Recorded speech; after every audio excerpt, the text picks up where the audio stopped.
Jesus redefines Judaism. Though we must always remember to place Jesus into his appropriate context as a Jew, we cannot simply conclude that he has no impact on Judaism. Perhaps the most significant impact that Jesus has on traditional Judaism is that he forces us to rethink the oneness of God. Jesus takes the Shema onto his own lips, Mark 12:29, affirming that he believed that there was only one God, a God that he called Father.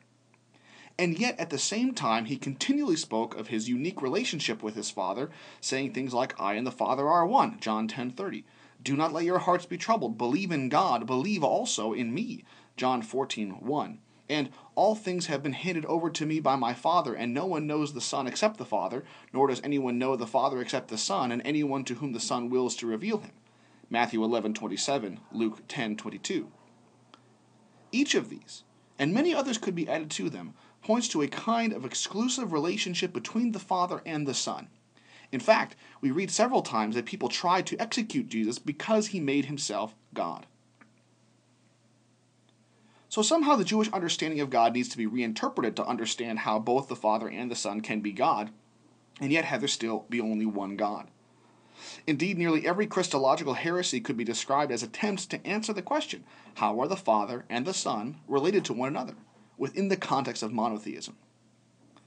This has resulted in many different views, that Jesus is simply a man, Ebionite Christology, that Jesus is only God and only seemed to be human, Docetic Christology, that Jesus is a half-man, half-God mediator, Arianism, that Jesus is another God altogether, tritheism, which throws out the Jewish conviction of the oneness of God, or that Jesus is simply a particular manifestation of the one God, but there is no personal distinction between him and the Father, modalism.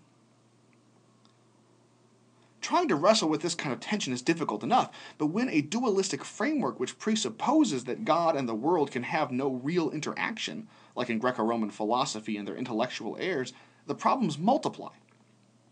In the end, we have only two options.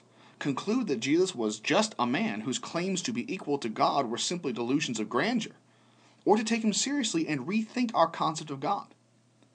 Seeing that the New Testament and the entire apostolic community absolutely refuse to consider the first of these options, we are left with rethinking our doctrine of God, which will be explored at various points below. Another way that Jesus redefines Judaism is in its scope. Traditionally, it was viewed that God had a special relationship with Israel, and though there was only one God, this one God was only Israel's God. The continual reaching out of Christ to the Samaritans and Gentiles show that the scope of salvation has been extended to the rest of the world. God has entered into humanity, so all of humanity is implicated in this act of God. The scandal of particularity still stands because Jesus must still be interpreted within a Jewish framework, and the Christian gospel, though open to all people, is still rooted and grounded in the person of Christ. Though the gospel is universal in the one sense, it can only be accessed in Christ. There is no other way to the heart of God other than Jesus. John 14:6. We also see, after looking at Christ's life, that the sacrificial system, so important for understanding the sacrifice of Christ, is marginalized and set aside, no longer serving as the center of the faith. There is good reason to hope that Israel will be able to resume their rituals of sacrifice because it will help both Jews and Gentiles rediscover the significance of sacrifice within the framework that God has crafted. But because of Christ and how his death is interpreted in the New Testament, we see that the sacrificial system was pointing forward to Christ's death, and now that the one sacrifice has been made, we need not continue the practice of regular animal sacrifice. However, be that as it may, the sacrificial system is not to be considered unimportant, nor can we simply ignore it now that we understand Christ's death as a sacrifice.